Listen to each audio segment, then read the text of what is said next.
प्रणाम गुरुजी। गुरुजी, मेरा मन जीव-जंतु, पशु-पंछियों की सेवा में ही ज़्यादा लगता है। मैं अपनी हाँ, कमाई बहुत का ज़्यादा हिस्सा इसी पुण्य में हाँ, लगाता हूँ। बहुत अच्छा है। अहंकार रहित होकर सेवा की जाए तो भगवान की ही प्राप्ति हो जाती है, क्योंकि हर पक्षी पशु के रूप में भगवान है। नामदेव जी महाराज कुत्ते में भगवान को देखो प्रकट किया ना। भगवान एक बार श्री एकनाथ जी महाराज गंगोत्री से गंगा जल लेकर बहुत से भक्तों के साथ रामेश्वर चढ़ाने जाते थे।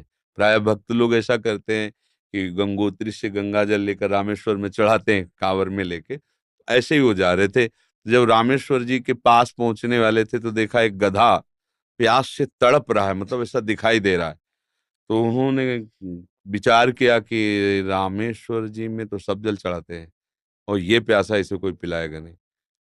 गंगोत्री से लाए थे रामेश्वर जी के लिए, नजदीक गए और गोद में गधे का सर लिया और हर हर महादेव करके पूरी गंगा जली। जे ही गंगा जली पिया तो और जो साथी थे सब हंसने लगे कि यार, मतलब इतनी मेहनत करके वहां से लाए और पास ही आ चुके थे रामेश्वर के, वहां नहीं चढ़ा, एक गधे को पिला दिया। वो तो रामेश्वर जी गए और वहां रामेश्वर आ गए।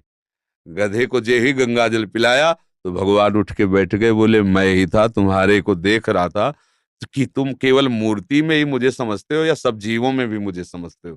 तुम्हारी इस दया से मैं द्रवित होकर यहीं प्रकट हो गया, क्योंकि कण कण शिव है। तो एक गधे से ही भगवान प्रकट हो गए। तो पशु पक्षियों की सेवा भगवान की सेवा, पर अभिमान न करे। भाव ऐसा रखे कि भगवान ने मुझे ये सेवा दी है और सेवा लायक बनाया है, बस। और इसका प्रचार प्रसार न करे। प्रचार प्रसार करने से सेवा का जो सुकृत होता है वो नष्ट हो जाता है। जैसे आप यार मित्रों से और बहुतों से कि हम तो ऐसा करते हैं, हम मतलब ये बात जैसे आप संत से या गुरुजनों से कहे तो बात अलग होती है। बस इसके बाद फिर इसे गुप्त अगर कोई कहे भी कि सुना है कि आपने पक्षियों की बहुत सेवा करते हो, अरे हम अपनी ही सेवा नहीं कर पाते, पक्षियों की क्या। मतलब उसे हमें दबाना है। हमसे पाप बन जाए तो कह देना है, पुण्य बन जाए तो छुपा लेना है। पर अपने लोग उल्टा करते हैं, पुण्य बनेगा तो पोस्टर छपवा देंगे और पाप बनेगा तो कसम खा लेंगे कि किया ही नहीं है। यही हमारी दुर्गति का कारण बनता है। अगर हमसे कोई गलती हो गई और कोई पूछे आपसे गलती, तो हाँ हो गई, अब दंड मिले या जो, तो वो नष्ट हो जाएगा। जहां आपने हाँ कहा तो पाप नष्ट हो जाएगा। अगर सभा में खड़ा होकर के स्वीकार कर ले तो दंड मिले ना मिले उसका पाप नष्ट हो गया। और हम सभा में पुण्य को कह सकते हैं, पाप को नहीं कह सकते, देखना है नहीं। तो अपने इस पुण्य को छुपाओ और पशु पक्षी में भगवत भावना करो। जब उनको दाना डाल रहे हो या फल जो भी, जैसे पशु पक्षी हो, तो भाव करो, हे भगवान आप इन सब रूपों, और बढ़िया पुण्य बन जाएगा और बड़ा लाभ मिल जाएगा। और हे भगवान आप इन रूपों में आके सेवा स्वीकार नाथ हम पे प्रसन्न रहो कि हम सदैव आपकी सेवा करते हैं। भक्ति हो गई, इसी से भक्ति हो गई, सब में भगवान के दर्शन की भावना बनने लगेगी। ठीक है। पर कभी गलत धन कमा के सेवा की भावना मत रखना।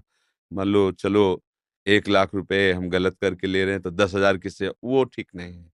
ईमानदारी से कमाओ, धर्म से कमाओ, और फिर उससे अगर 10 रुपए की भी सेवा करोगे तो बहुत बड़ी सेवा मानी जाएगी। 10 करोड़ सेवा बेईमानी से वो तुम्हारे लिए बिल्कुल बेकार है। और 10 रुपए की, गरीब की एक रोटी जितना पुण्य देगी ना, राजा का उतना पूरा धन का खजाना नहीं। क्योंकि वो मेहनत से करके, और 4 रोटी में 3 में परिवार चलाया, अपने हिस्से की दे दिया दूसरे को, बहुत बड़ा दान हो गया। तो दान का ये भी स्वरूप समझना है कि गंदे आचरणों द्वारा, बेईमानी द्वारा नहीं, धर्म से कमा करके। एक बार राधा बाबा ने भागवत सुनी तो एक ब्राह्मण आते थे, श्रद्धा से सुना। अब दक्षिणा देने की बात आई तो बाबा ने कहा हम तो सन्यासी हैं, क्या दक्षिणा दें। कहा बड़े बड़े लोग बैठे थे, जिसके पास पवित्र धन हो 125 हमें दे दो। किसी की हिम्मत नहीं निकालने की, क्योंकि बाबा बिल्कुल सत्य पे प्रतिष्ठित महापुरुष का, पवित्र होना चाहिए, इन्हें दंड मिलेगा। तो किसी की हिम्मत, एक घास खोदने वाला भी बगीचे में जो काम करता है दौड़ के आया, बाबा हमारा पवित्र है।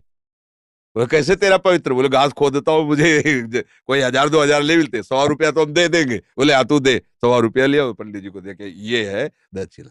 हाँ ये 125 रुपया 125 करोड़ की बराबरी बिल्कुल नहीं हो सकती। वो 125 करोड़ बेकार, वो 125 रुपया अच्छा।